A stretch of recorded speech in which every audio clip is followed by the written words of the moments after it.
On a quiet Tuesday morning in early October, the kind where the air smells faintly of fallen leaves and coffee steam curls from porch mugs, something unusual happened on Maple Street. It wasn't a parade, a fire, or even a lost dog, just a car. But not just any car. A deep midnight blue Lamborghini, low to the ground and gleaming like liquid metal under the pale autumn sun, rolled slowly down the block and turned into the driveway of a modest two-bedroom house with peeling white paint and a slightly crooked mailbox. Most folks on Maple Street drove sensible sedans or 10-year-old SUVs with booster seats in the back. Kids rode bikes with training wheels, and the loudest noise usually came from Mr. Patel's lawnmower on Saturday mornings. So when that sleek, exotic machine pulled in, its engine humming like a contented cat rather than roaring like some people expected, it stopped more than one neighbor mid-step. Inside the car sat a woman in her early 30s, dressed in a simple gray hoodie and jeans, her hair pulled back in a loose bun. She wasn't flashing jewelry or blasting music. She wasn't even smiling. She looked tired, actually, like someone who'd just wrapped up a long night of work and was finally heading home. She turned off the engine, sat for a moment with her hand still on the wheel and let out a slow breath. Then she grabbed her laptop bag from the passenger seat, stepped out, and walked toward her front door without a glance at the curtains twitching across the street. Her name was Nia, though most neighbors didn't know that yet. To them, she was just the new person who'd moved in 6 months ago, kept to herself, and never attended block parties. They'd assumed she worked in retail or maybe as a school aide, something steady but unremarkable. After all, her house wasn't fancy. Her yard needed weeding. She drove a beat-up Honda for weeks after moving in. No one suspected she could afford a 6-figure supercar, let alone that she'd paid for it in full. But here's the thing about Nia. She didn't buy the Lamborghini to impress anyone. She bought it because for most of her life she'd been told, sometimes directly, often through sideways glances and backhanded comments, that people like her didn't belong in spaces like this. Not in quiet suburbs, not in tech boardrooms, and certainly not behind the wheel of a car that cost more than most people's homes. She'd grown up in a crowded apartment above a laundromat, raised by a single mom who worked 3 jobs just to keep the lights on. School was tough, not because she wasn't smart, she was brilliant with numbers and logic, but because teachers often mistook her quiet focus for disinterest, and classmates assumed she must be on scholarship or getting special treatment. She learned early to keep her head down, work twice as hard, and never ever expect praise.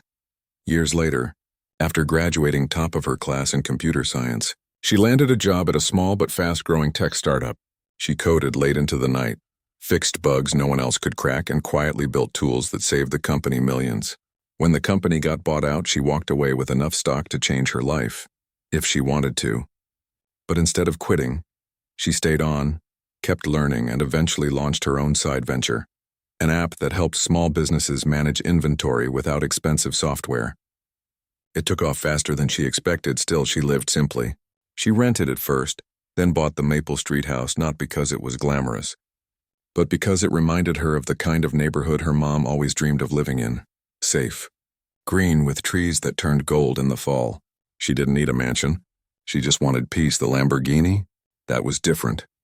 That wasn't about practicality. It was personal. Her father, a mechanic who'd passed away when she was 12, used to sketch cars in the margins of his repair manuals during breaks. One of those sketches, a Lamborghini Countach, all sharp angles and impossible curves, was taped to her childhood fridge for years. He'd never seen one in real life, let alone driven one, but he'd told her, "One day, baby girl, you'll sit in something like this and you'll know you made it." So when she finally could, she bought one. Not the vintage Countach, those were rare and fragile, but a modern version reliable enough to drive daily. She didn't post about it on social media, didn't take selfies with it. She just drove it, on days when she needed to feel close to him, on days when the weight of being the only one in the room got heavy, on days like today, but not everyone saw it that way. By lunchtime, whispers had already started. At the corner cafe, 2 women sipping lattes exchanged knowing looks. "Did you see that car on Maple?" one asked, voice low. "Who does she think she is?" The other shrugged. "Probably some influencer or something. Doesn't even wave when you pass her." Down the street, a group of young men, late teens, early 20s, hung out near the bus stop, watching as Nia backed the Lamborghini into her garage later that afternoon. One of them, taller with a scowl permanently etched into his face, nudged his friend. "Bet she stole it," he muttered loud enough for others to hear. Or worse. They laughed, but it wasn't friendly. It was the kind of laugh that hides resentment, the kind that builds when someone's success feels like a mirror held up to your own frustrations. Nia heard none of it. She was inside, heating up leftover soup, scrolling through user feedback on her app, already thinking about tomorrow's update. She didn't know that her simple act of parking her car had stirred something uneasy in the neighborhood. A mix of envy, suspicion, and old biases dressed up as concern. What she did know was this: she'd earned every bolt of that car. Every line of code, every sleepless night, every time she swallowed her pride and kept going when someone implied she didn't belong. She wasn't showing off. She was just living, finally, fully, unapologetically. But peace, she would soon learn, doesn't always stay quiet. And sometimes the thing that makes you feel closest to someone you've lost is the very thing that draws the wrong kind of attention. Still, as she sat at her kitchen table, spoon in hand, sunlight fading through the window, she felt a rare moment of calm. The car was safe in the garage. Her work was meaningful. Her father's dream was real. For now, that was enough. The first real sign that things were turning sour came 3 days later, not with a bang, but with a phone.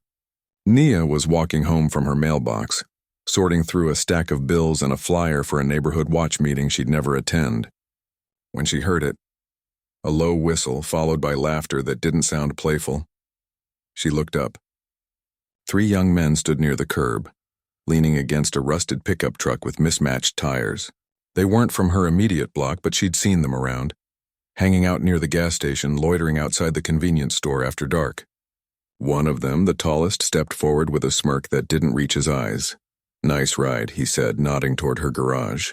"Must be nice to play rich while the rest of us struggle." Nia didn't stop walking. She kept her pace steady, eyes forward, but her grip tightened on the mail.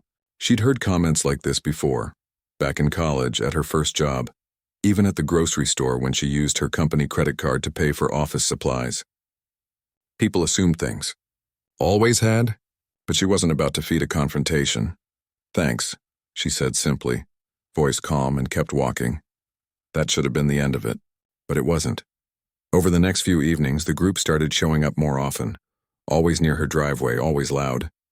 They'd rev their engine as she pulled in, shout vague insults about fake money or stolen cars, and once, they even left a crumpled soda can on her front step with a note that read, "Know your place." Nia didn't call the police. Not yet. She figured it was just noise. Angry kids acting out, maybe jealous, maybe bored. She'd dealt with worse. Instead, she installed a small security camera above her garage door, the kind you could buy at any electronics store. She also started parking her Lamborghini in the garage every night, not out of fear but caution. She didn't want her father's dream turned into a target. But caution only goes so far when someone's looking for a reason to lash out. It happened on a Thursday.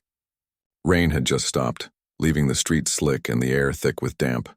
Nia had worked late, again, fixing a critical bug in her app that was causing small bakeries and repair shops to lose orders.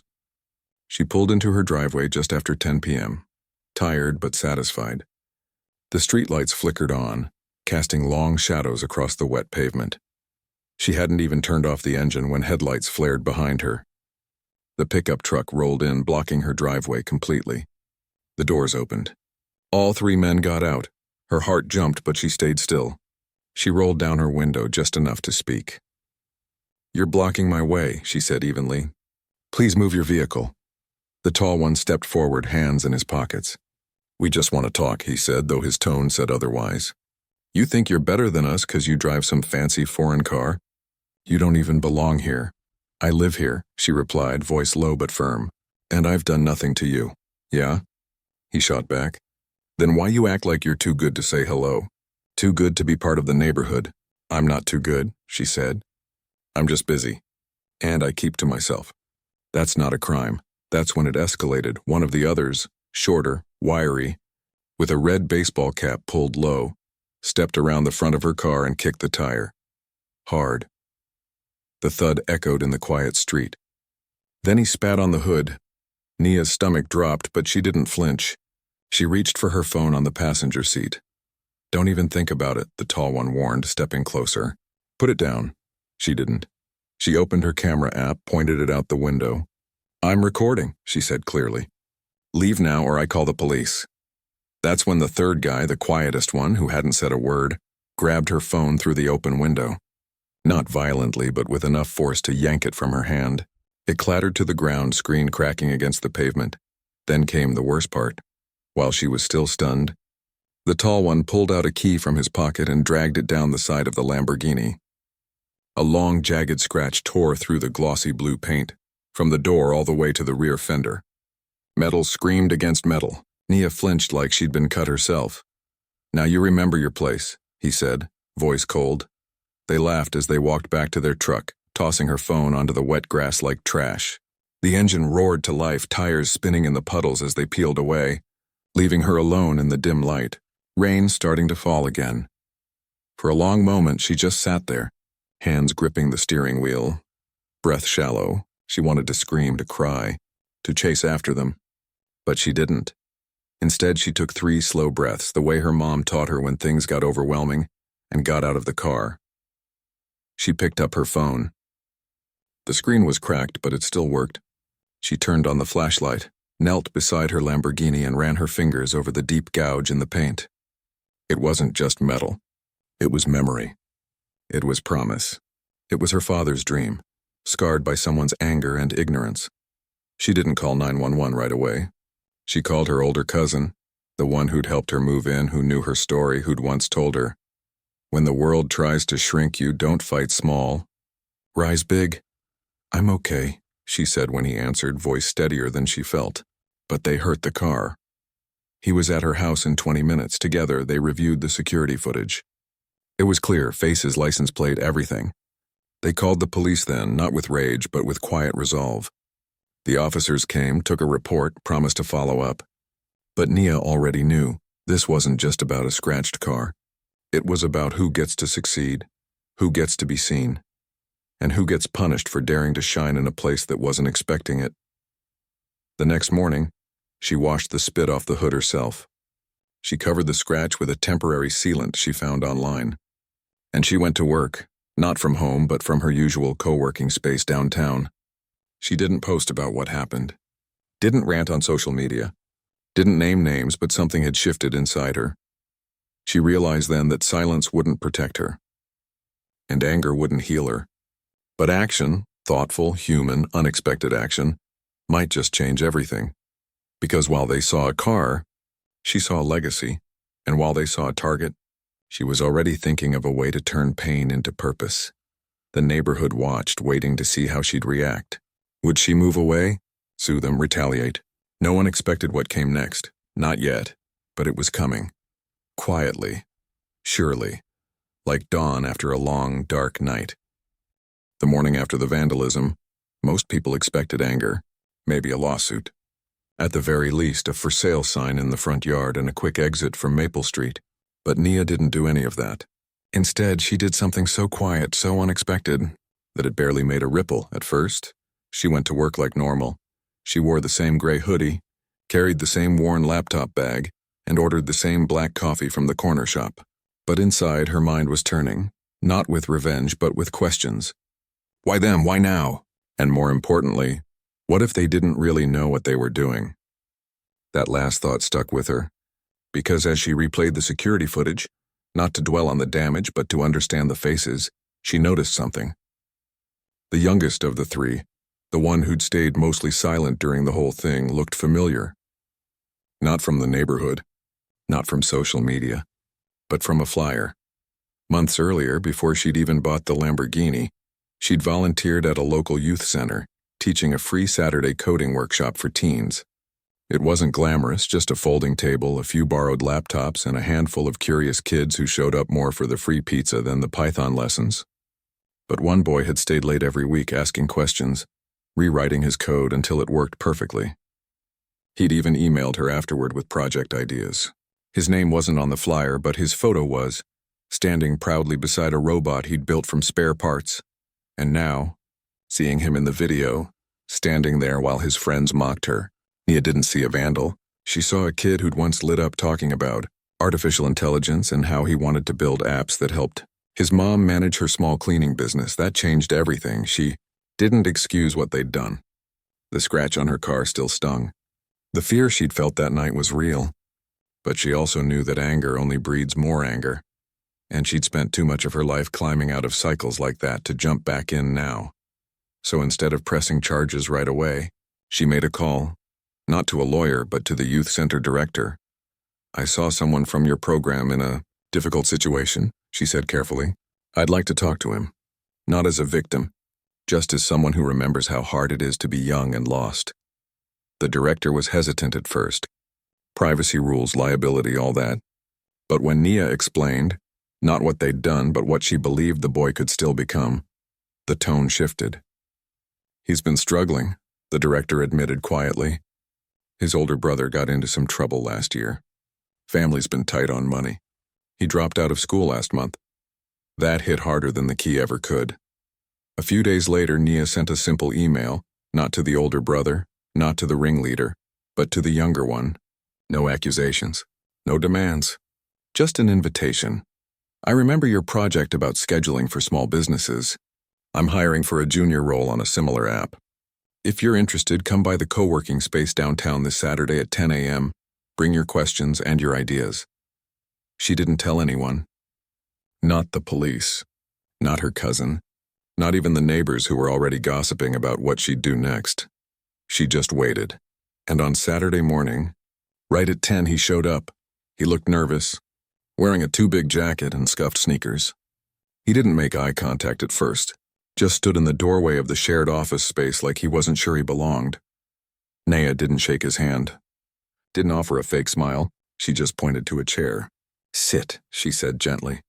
"Tell me what you've been working on lately." At first, he mumbled, said he hadn't coded in months, that nothing mattered. But then she asked about his mom's business, the one he'd wanted to help with, and something shifted. His voice got stronger. He pulled out his phone and showed her a rough spreadsheet he'd made to track her clients. "It's messy," he admitted, "but it keeps her from double booking." "That's not messy," Nia said. "That's problem solving. That's exactly what we need." She didn't hire him on the spot. She gave him a small test project, fix a bug in a demo version of her app. 2 hours, no pressure. He could leave any time. He stayed for 4. When he finally looked up, eyes wide with the kind of focus she remembered from the workshop, she said, "If you want this job, it's yours. Part-time, flexible hours. You'll learn real skills, get paid fairly, and no one will judge your past, only your work." He didn't say thank you right away. He just stared at his hands, then whispered, "Why are you doing this? After what my brother, after what we—" "I'm not doing it for them," she said. "I'm doing it for you, because I saw something in you before and I still see it now." He started the following Monday. Word spread slowly, first at the youth center, then at the bus stop, then inevitably to his older brother. At first, the brother was furious, called it a setup, said she was trying to buy his little brother's loyalty. But the younger one stood his ground. "She didn't have to give me anything," he told him one night over dinner. "She could have called the cops and ended my life before it even started. But she didn't. She saw me, not my mistakes. That planted a seed." Meanwhile, Nia kept her promise. She treated the boy like any other team member, gave him real tasks, real feedback, even let him present his ideas in a team meeting. He made mistakes, sure, but he learned fast. And for the first time in a long time, he walked with his shoulders back. Neighbors started noticing. The same people who'd whispered about her showing off now saw her mentoring a local kid, giving him rides to work when the bus ran late, even helping him enroll in online classes to finish his diploma. One afternoon, Mrs. Lynn from across the street waved her down. "I heard you hired young Deshawn," she said, using the boy's real name for the first time. "That was kind of you." Nia just shrugged. He earned it, but it wasn't just kindness. It was strategy. She knew that real change doesn't come from punishment alone. It comes from offering a better path. And sometimes the most powerful thing you can do in the face of cruelty is to respond with unexpected grace. Still, the older brother hadn't apologized. Not yet. And the scratch on her car remained, a quiet reminder that healing isn't instant. But something had shifted on Maple Street. The whispers weren't about her car anymore. They were about second chances, about who gets to grow, about what happens when someone chooses to build instead of break. And Nia, she kept working, kept mentoring, kept driving her Lamborghini, scratch and all, because it wasn't about perfection. It was about showing up, even when the world tries to tell you you don't belong. What happened next wasn't dramatic. No grand speeches, no viral videos, just a slow, steady turning of hearts. One conversation, one opportunity, one repaired life at a time. And that, in its own quiet way, was astonishing. It started with a folding table. That's how most good things begin. Not with fanfare, but with something ordinary, something borrowed, something humble. Nia didn't plan to change the neighborhood. She just wanted to give kids like Deshaun a place to belong. So one Saturday morning, she showed up at the community center with 2 laptops, a power strip, and a thermos of coffee.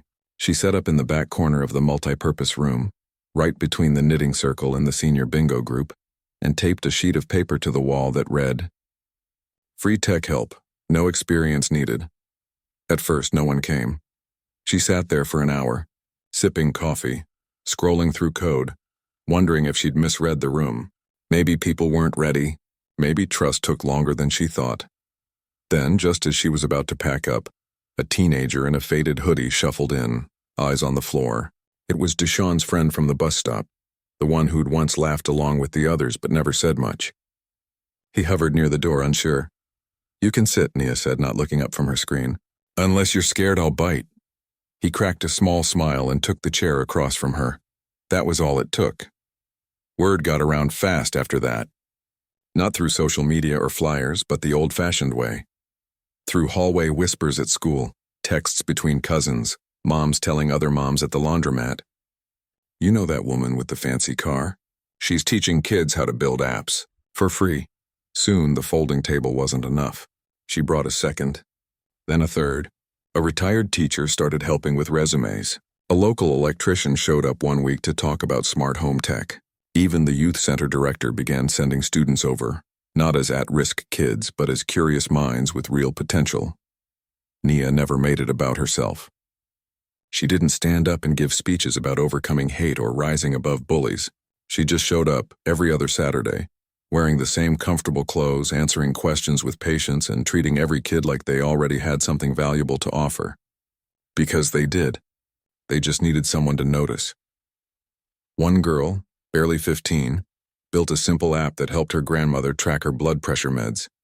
A quiet boy designed a website for his uncle's auto shop, complete with online booking. None of it was perfect, but it was theirs, and that mattered more than polish. The real turning point came when Deshaun's older brother showed up. He didn't come to the tech session. Not at first. He stood outside the community center one afternoon, arms crossed, watching through the window as his little brother explained a coding problem to a younger kid. There was pride in Deshaun's voice, something the older brother hadn't heard in years. A week later, he walked in. Didn't say why. Just stood near the back, silent, while Nia helped a group debug a game they were building. When the session ended, he lingered. "You didn't have to do this," he finally said, voice rough but not angry. Nia looked up from packing her laptop. "I know. You could have ruined us. Called the cops. Made sure we never got jobs." "I could have," she agreed. "But that wouldn't have fixed anything." He nodded slowly, like he was weighing something heavy. Then quietly, "I'm sorry. For what we did. To you. To your car." She didn't say it's okay, because it wasn't, not really, but she did say, "Thank you for saying that." That was enough. From then on, he started volunteering, not with tech, but with setup and cleanup. He carried chairs, swept the floor, even fixed a leaky faucet in the kitchen. No one asked him to. He just did it. And slowly, the neighborhood started seeing him differently, not as trouble, but as someone trying to make things right. Even the neighbors, who'd once rolled their eyes at Nia's Lamborghini, began stopping by. Mrs. Patel signed her grandson up. Mr. Lin asked if she could help his daughter's school with a coding club. The same people who'd whispered behind her back now waved when she drove by, some even calling out, "Good morning," like she'd always belonged. The local paper caught wind of it. Not the big city news, just the weekly community bulletin. They ran a small piece titled Maple Street's Quiet Tech Revolution, with a photo of Nia and a group of teens huddled around a laptop. No mention of the vandalism, no drama, just kids learning, laughing, building something together. What surprised Nia most wasn't the attention, it was the ripple. Parents started asking how they could learn too. So she added a family hour on Sundays, basic digital literacy, how to spot scams, how to use video calls to talk to relatives overseas. Grandparents showed up with notebooks. Single moms brought toddlers and strollers and took notes between diaper changes. It wasn't glamorous. There were glitches, dropped connections, moments of frustration, but there was also joy, the kind that comes from solving a problem together, from seeing someone's eyes light up when their code finally runs. And through it all, Nia kept driving her Lamborghini. The scratch was still there, but she'd stopped covering it, not as a badge of victimhood, but as a reminder. Even beautiful things can be hurt and still keep running. One evening, as she locked up the community center after a long session, Deshaun walked her to her car. "You know," he said, "before you showed up, I thought success was something only rich people got, something you had to steal or fake to reach." She unlocked the door but didn't get in. "And now? Now I think it's something you build. One line of code at a time," she smiled. "Your dad would be proud." "He's not my dad," Deshaun said softly. "But yeah, I think he would." They stood there for a moment in the quiet street, the streetlights casting long shadows. No grand music, no dramatic climax. Just two people who'd found their way back to hope. Not through revenge, but through repair. And that, more than any car or headline, was the real astonishment. Because what Nia had done wasn't just teach coding. She'd rebuilt trust. She'd turned suspicion into curiosity, isolation into connection, shame into purpose. She hadn't changed the neighborhood by demanding respect. She'd earned it by giving it first. And in doing so, she proved that the most powerful response to cruelty isn't more cruelty. It's creation. It's showing up again and again with open hands and an open heart, even when the world tries to close both. Maple Street wasn't perfect. There were still misunderstandings, still old habits that took time to unlearn. But something fundamental had shifted. People looked at each other differently now. They asked questions before making assumptions. They offered help before casting judgment. And every Saturday in the back of the community center, a new generation was learning not just how to code, but how to care. It wasn't the kind of interview she'd planned on giving. No bright studio lights, no makeup artist, no team of handlers whispering in her ear. Just a local journalist from the county paper, sitting across from her at a corner booth in the same cafe where neighbors once gossiped about her Lamborghini. Rain tapped gently against the window. Steam rose from 2 mugs of tea. And for the first time since moving to Maple Street, Nia let someone ask the question everyone had been too polite, or too afraid, to say out loud. "Why?" "Why that car?" the reporter asked, voice soft, not skeptical. "Most people in your position would have bought a house twice this size, or moved somewhere flashier. But you stayed here. You kept the same life, and you drove that car like it meant something." Nia wrapped her hands around her mug. She'd thought about this moment. Not for fame, she still avoided social media, but because she knew the story had taken on a life of its own. Rumors swirled. Some said she inherited millions. Others claimed she was secretly famous. A few even whispered she'd done something shady to afford it. She'd stayed quiet long enough. It wasn't about showing off, she began, looking out the window at the wet street. It was about keeping a promise. She told him about her father, the mechanic with grease-stained hands and a notebook full of dreams. How he'd work 12-hour days fixing other people's cars, then come home and sketch his own fantasies in the margins. Ferraris, Porsches, Lamborghinis, cars he'd never touch, let alone drive. But he didn't sketch them out of envy. He drew them as symbols of freedom, of possibility, of a future where his daughter wouldn't have to choose between dignity and survival. He used to say, she continued, voice steady but warm. "One day you'll sit in something like this and you'll know you made it not because you have money, but because you kept going when everyone told you to quit." She paused. The cafe was quiet except for the hum of the espresso machine and the distant laughter of a couple sharing a pastry. "I didn't buy the Lamborghini to prove I was rich," she said. "I bought it to prove he was right." The reporter didn't write anything down right away. He just listened.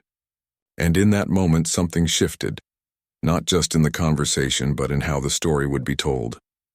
Not as a tale of luxury or revenge, but as a quiet act of love stretched across time. When the article came out a week later, it didn't lead with the car. It led with the promise.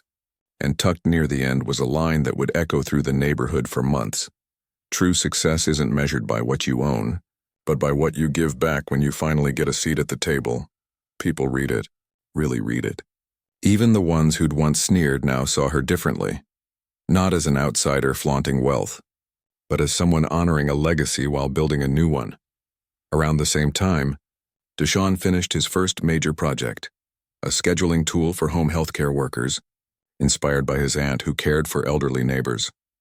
Nia helped him pitch it to a small nonprofit. They adopted it statewide. He wasn't just coding anymore. He was solving real problems for real people. His older brother, meanwhile, enrolled in a trade program for electrical work.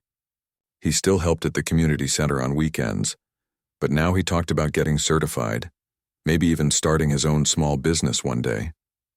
Funny, he told Nia once, how one choice can mess you up or fix you. I picked wrong at first, but you gave me a second chance to pick right. She didn't take credit. You did the work, she said. I just held the door open. That became her quiet motto. Hold the door open. Don't slam it shut out of pride or pain. The tech workshops grew. Not into some big corporation or viral startup, but into something deeper, a community habit. Teens who once loitered now had purpose. Parents learned to protect their kids online. Grandparents video called grandchildren overseas for the first time. Tears in their eyes. The folding tables stayed, but now they were always full. And the Lamborghini? It still sat in her driveway most days. The scratch remained, but it no longer felt like a wound. It felt like a story. A reminder that even beautiful things can be tested and still choose to keep shining.